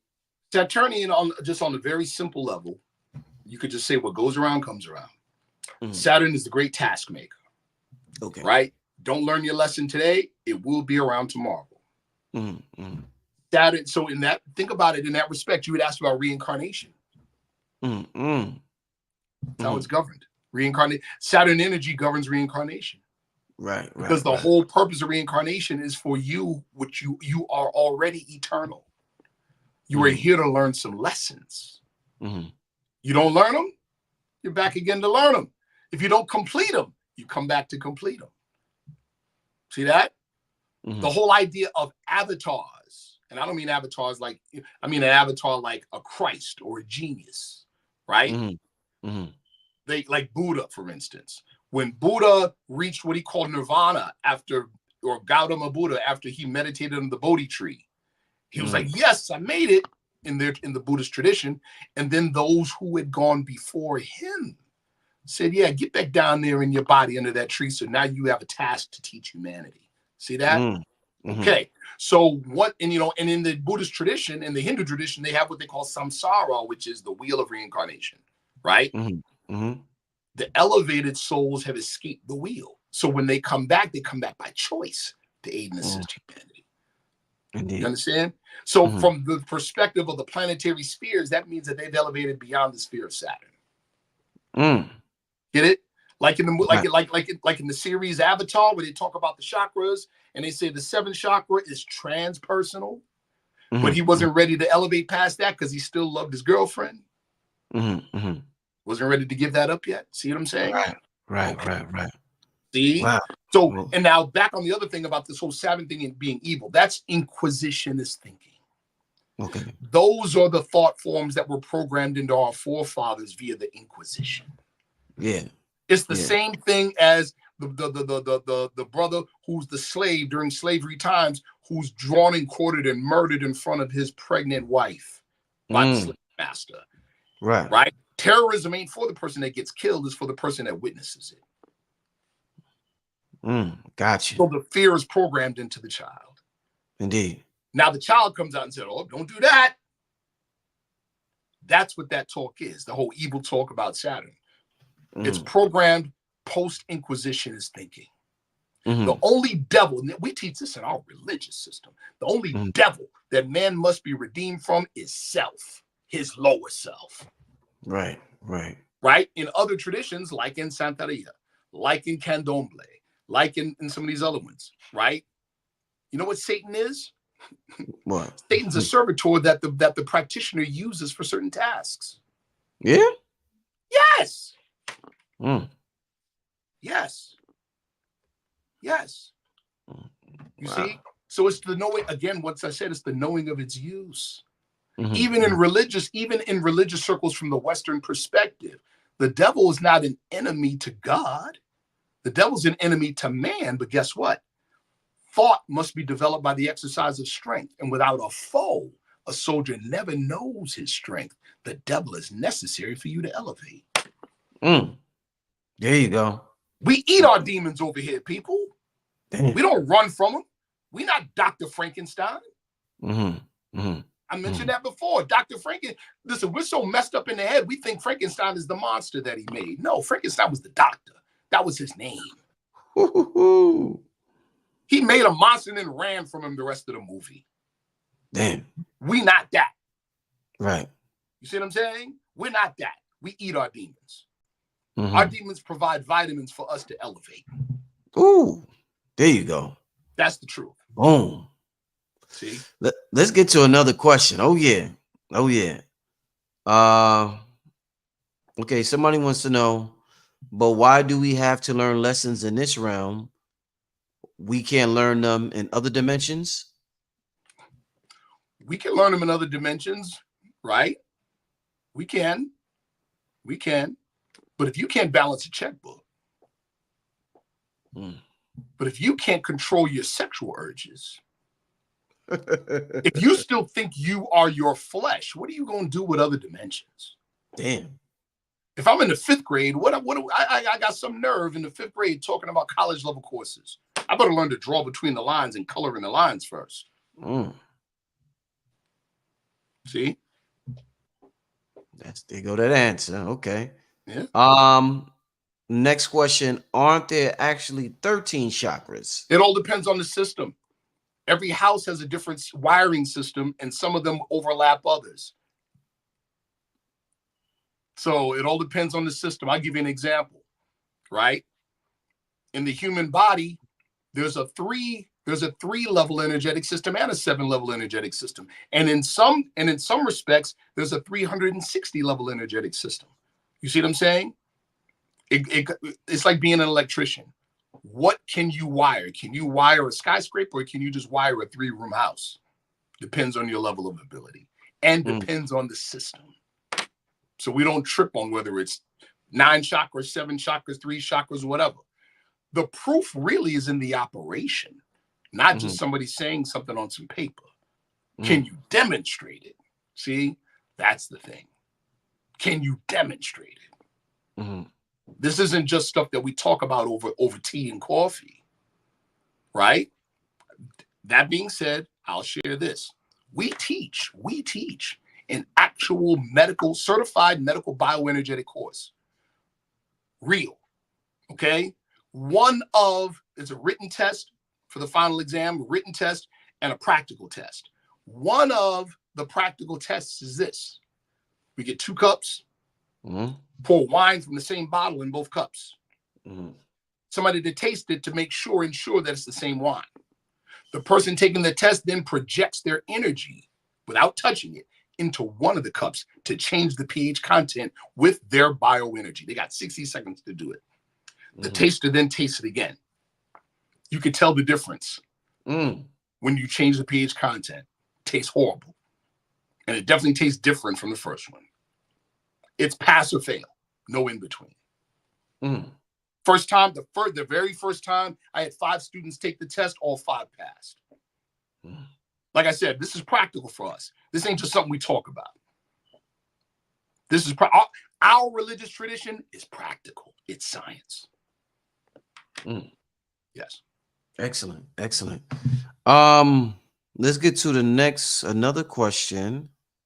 Let me look in the chat. Somebody says, is it correct that the white gold powder is a form of Ormus? Ormus is an acronym that now people think is a word. Ormus means orbitally rearranged monoatomic elements.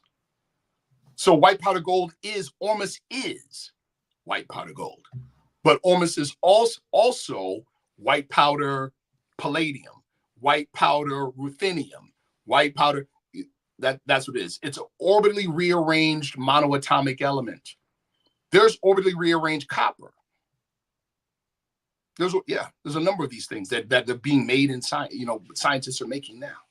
So that's what Ormus means. Ormus is an acronym: orbitally rearranged monoatomic elements. Indeed. Yes. Let's Think Podcast's question is, what are the 4 directions in conjunction with the elements? The 4 corners of the world, right? North, south, east, west. Or with the elements, I think I know what he's talking about.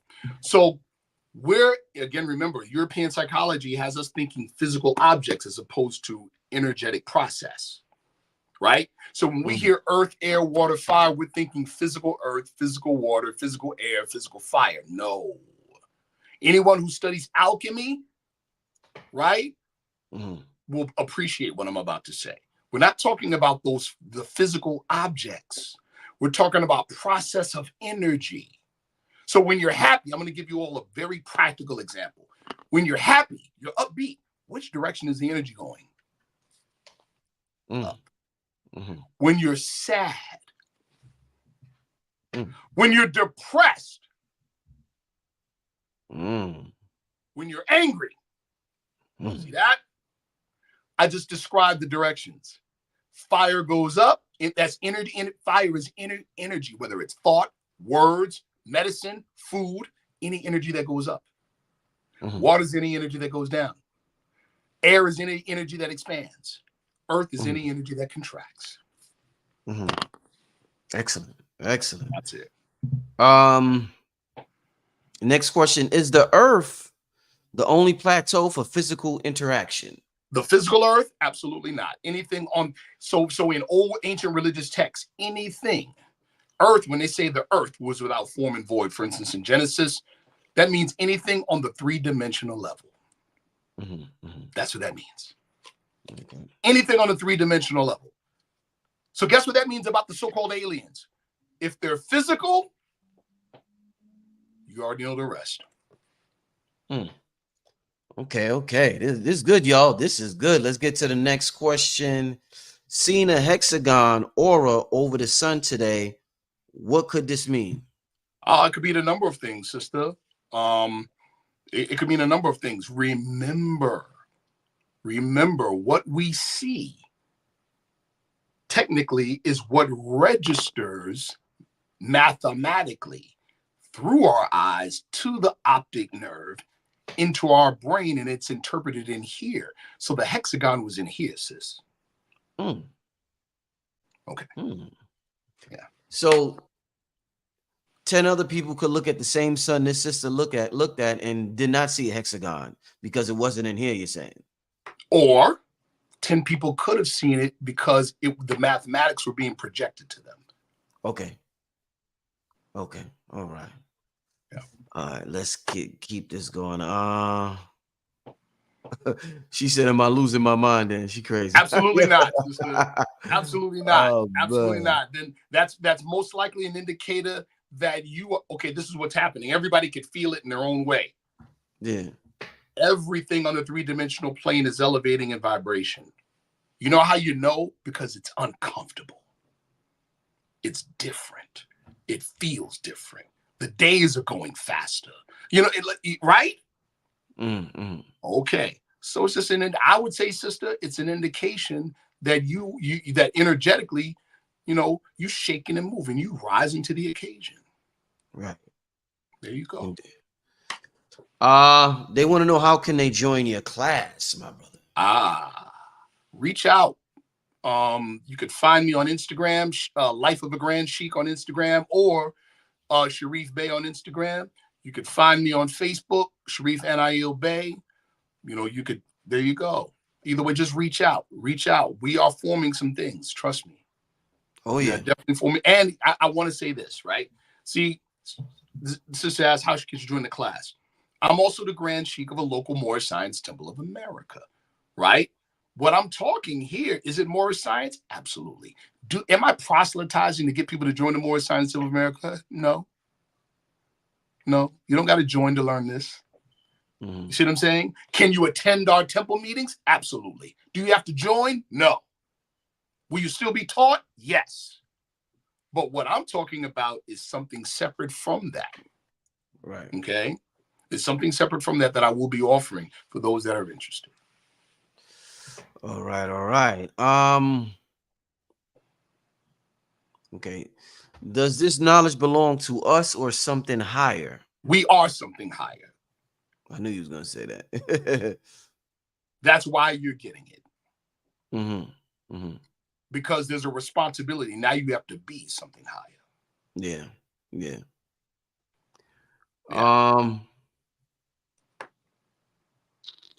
What's the best way to raise your energy? Oh, beautiful. Oof. That I could give a short answer, or I could give a very long answer. The very long answer would involve taking our bioenergetics course. And we're not offering it right at the moment, but we will be offering it soon. And there's some very, very specific and direct. A lot of the profound stuff, sister, is very simple, which is why it's secret. You see what I'm saying? Because it is simple, right? Now, in a very simple sense, right?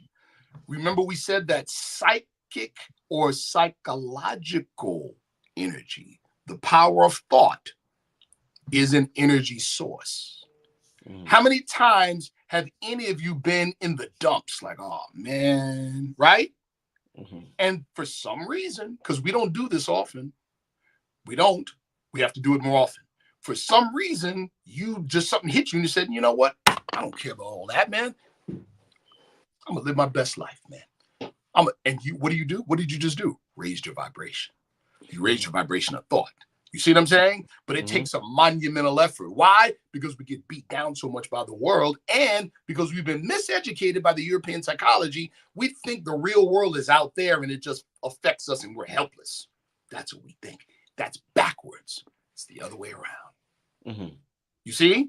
Oh, yeah. And every so often we get it, but we don't remember afterwards. We go right back to the old thinking.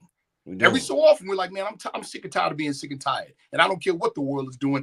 I'm going to stand up straight. And when you do, everything changes, doesn't it? Oh, yeah. Oh, yeah. It's sometimes what I find throughout my life, Sharif, is sometimes, like, let's say I'm reading a book or I'm in the park and I'm meditating. It's wonderful. But when life keeps coming at you and when you're in the middle of the concrete jungle, it's easy to be a monk in the mountains. But when you're in the middle of America in the concrete jungle and you have to apply that at when rent is due, when your baby mama's this or your kid's that, and then this, and then there's so many things coming at you all at once, it's a little harder to apply this. It's very hard. It's very hard. But now watch this. I'm going to remind all of you of something and myself too, right? You realize that the word, like we call ourselves, we're identified as Black people. Right? You realize that word in the modern English came from Old English and Latin, negro, right? We all know this, right? Well, in the Latin languages, you could replace the O and the U or the C and the G and not change the meaning of the word. So negro means necro. You understand that? Do you realize that think about all the stuff that we have accomplished in America? Yes. The street light, come on, I don't have to go through. We all know, right? Yeah. We all accomplished this stuff not knowing who we are. Do you realize that we meet people and we know people every day that have no idea what it's like to not have a collective national memory? They don't know what that's like. Irish people don't know what it's like to not know they're Irish. Yeah. Okay. Wow. We did all of this with no memory, no collective national memory. That's a bad shit. Damn. We the gods. Period. See? There you go. See? There you go. This is what it is. We've done all this with nothing. Right. All right. So remember that. Yeah. When it got you. Love how you said it. Love how you said it, my brother. Remember that.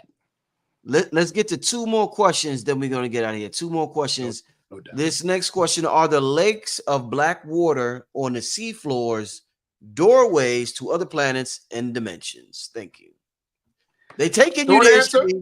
That's a powerful question. They taking you there. The short answer: very likely. Very likely. Okay.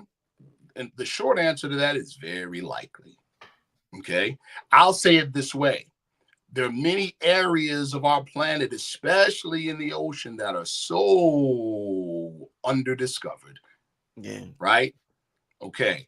And there's certain people, some people I know personally that have been part of special access projects, in other words, above top secret projects, that talk about portal technology, talk about naturally occurring portals on the planet and artificial ones that they've tried to make. They've told me personally that they have not yet mastered the artificial ones, and there's lots of accidents, right? But the natural ones, in almost every instance that they can access, have some type of ancient monument present, which means the ancient people knew and used them, right? And that these portals open along certain key time periods relative to, stellar and planetary alignments. Okay, so my short answer to that is quite possibly. Yes. Okay, last question.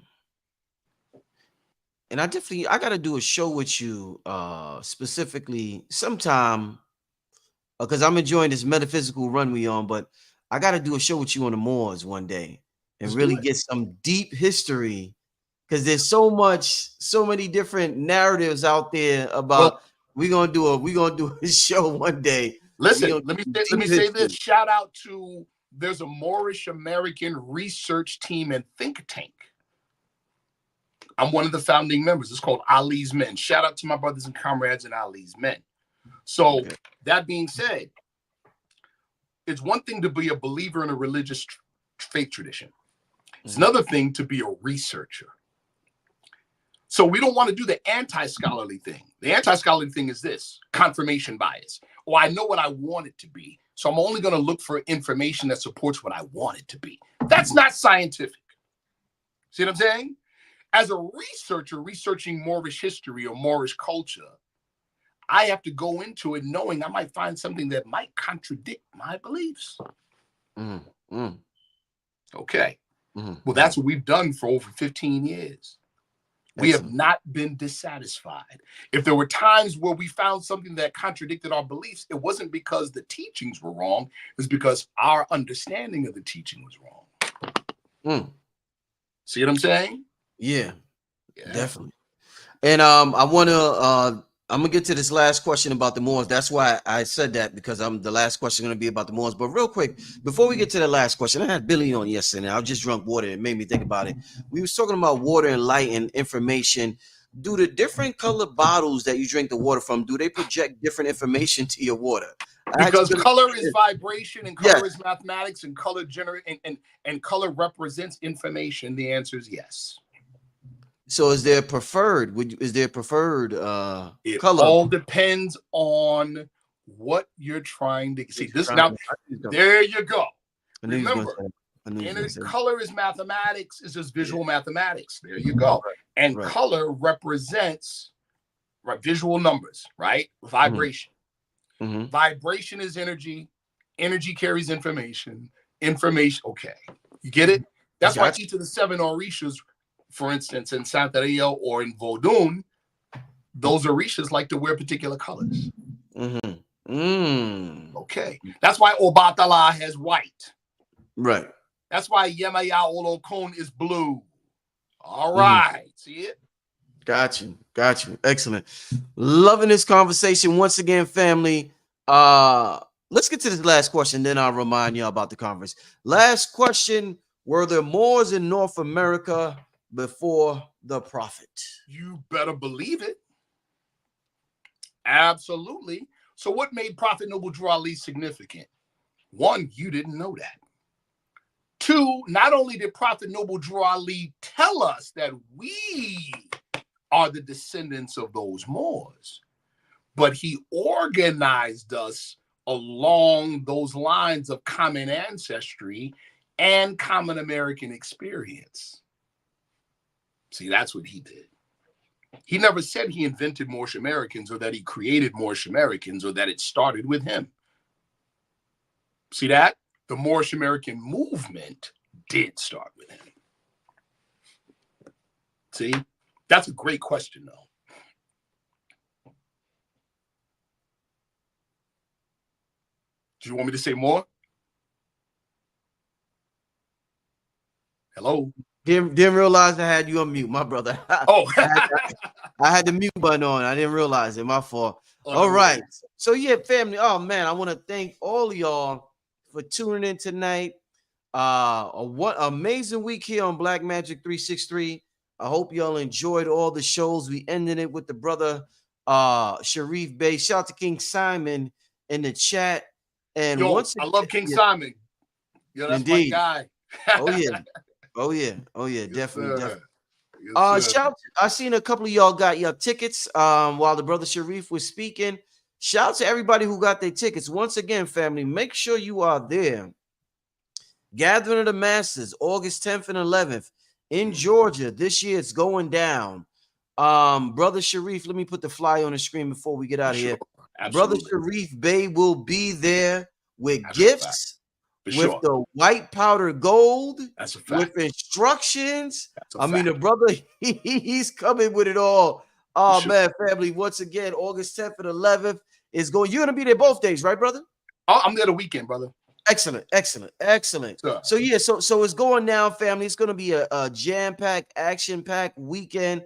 So many people are going to be present in the building. It's going to be a reunion. We're going to see so many people we haven't seen in a while. Oh, it's going to be an exciting time. So, family, make sure you get your tickets before they are sold out. There's limited space at this venue. The link is pinned at the top of the chat, and I'm gonna share it right now for y'all. But I can't wait, man. The brother's going to come there with the white powder gold. I can't wait because the brother was telling me about this behind the scenes. And I know, like, this, man, listen, and that breakdown you gave of it is going to be, wow, that was powerful. Listen, there's even more. Like there is the historical and the religious significance and the info from those perspectives on white powder gold, but then there's also the quantum science and the quantum physics, Right. which is very operative, which I'm talking about coming from scientists that have nothing to do with religion and nothing to do with spirituality that make this stuff. Indeed. All right. Powerful.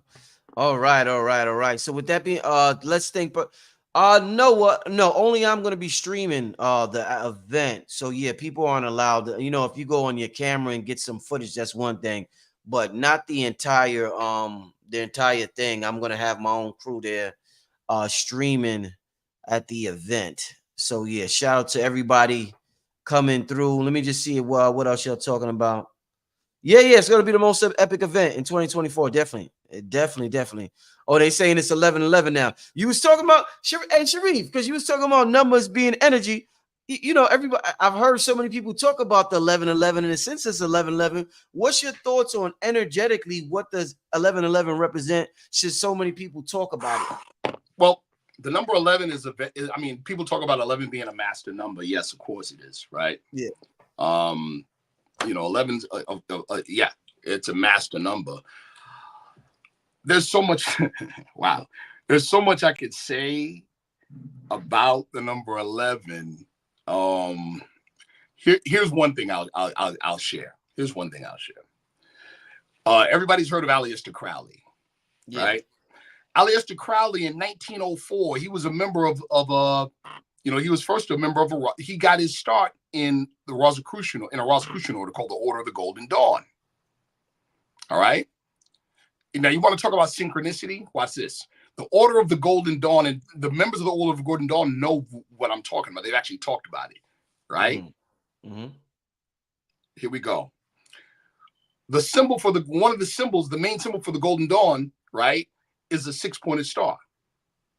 What are the what are the initials for Golden Dawn? GD. Shout out to my brothers in the Midwest and the Chicago, Gangster GDs. Disciples, Larry Hoover. All right, there you go. So the Golden Dawn people know this, by the way. They know that connection. But anyway, right? Crowley started with the Golden Dawn, which is a Rosicrucian order. Then later, he wrote a book called The Book of Lies. And in that book, he inadvertently and innocently exposed one of the secrets of another order called the OTO, Ordo Templi Orientis. Mm-hmm. So it was such a deep secret that they approached him and said, we'll induct you in our order so we can obligate you. So he became a member of the OTO. In 1904, on his honeymoon in Egypt, he runs into this individual who for 3 days ordered him to go to a particular place and kneel in a corner with a pen and pad. That individual stood behind him and dictated to him a book that they call Liber a Legis, or the Book of the Law. Mm-hmm. It was after this that Crowley called himself the B666 and said he was ushering in a new era called the era of Thelema. All right. In that book, a code was communicated.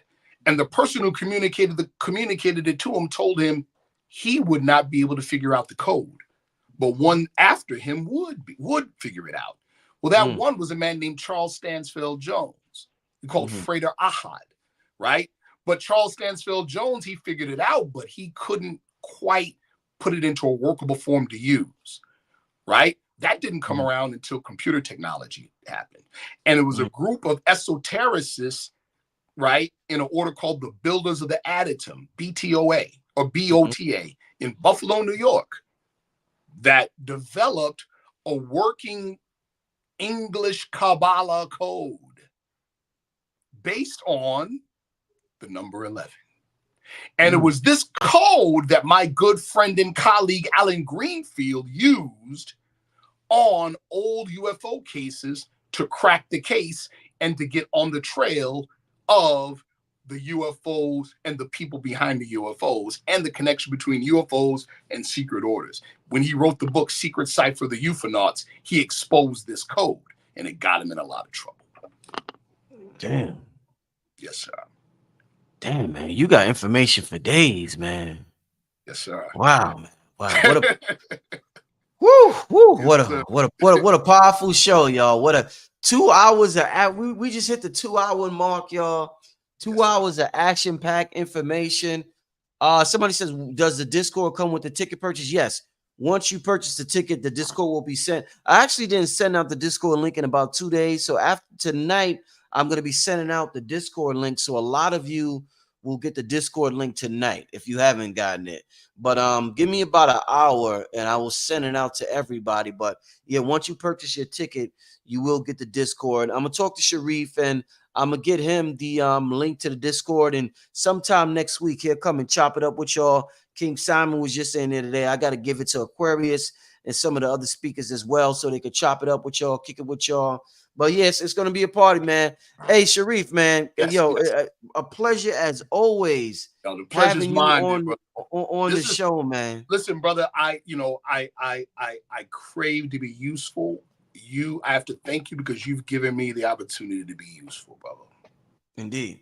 Yes, sir. Man, you a treasure of information, man. Like the information like I said, your lane is wide open, bro. There's nobody in your lane. I told you that on the phone. Nobody's doing nobody has access to the internet, groups, books, libraries. Everybody's just so focused on the internet. Like, bro, like your lane, you in the lane all by yourself, brother. Brother, let me tell you, remember the movie, The Matrix Reloaded, the second one? Yeah. And remember the Keymaster? Ah. And remember at one point they asked him, they said, how you know all this? He said, I know because I must know. It's mine. Damn. On that note, we ended it right there. We ended. We ain't nothing else to be said. Sharif, thank you, my brother, family. Thanks for tuning in. Happy Father's Day to all the fathers this weekend. Enjoy your weekend, family. Be safe. Yeah, happy Father's Day, brother Sharif. Be safe out there. Likewise. Stay enlightened. I'm gonna order some of them books you talked about tonight too. So yeah, have a good time, y'all. I'll be back Monday. I will see you on Monday. Sharif, I'm gonna holler at you tomorrow because a couple of things I want to talk to you about. So I'm gonna holler at you tomorrow, brother. With that being said, peace, family. Have a good night. Peace. Peace.